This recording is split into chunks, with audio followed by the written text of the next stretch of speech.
You know, it's interesting. I teach disability studies, and I'm director of graduate studies for a disability studies degree program. And yet, although we have a lot of students with disabilities, the majority of our students are non-disabled people.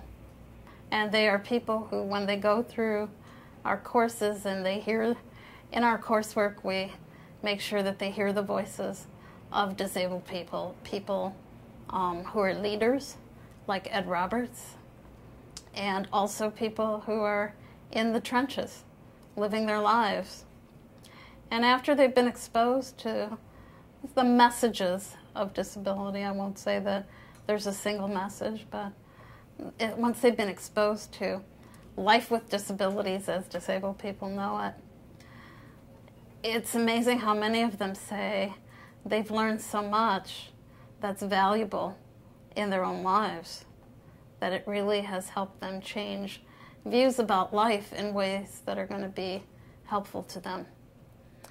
I think that these rules of normal, one of the phrases that we hear in disability studies is one of the authors has talked about the tyranny of the normal, or the tyranny of normalcy, is a tyranny for everyone. High standards that are non-human friendly incarcerate everyone. And maybe some people are more robust and vigorous and can keep up with those standards for a while, or at least attempt to. But at some point, they're going to be human. They're going to need to do things differently, whether it's when they get older or when something else happens in their life.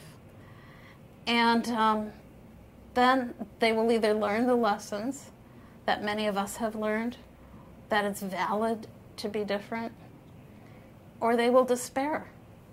So how much better it would be for non-disabled people very early in life to realize that they don't need to be the ruling class, that there's room for difference, there's room for variation, and that in some ways doing it differently may be better, in some ways it may be not as good, but that all of us are a lot more complex than can ever fit into that small box called normality.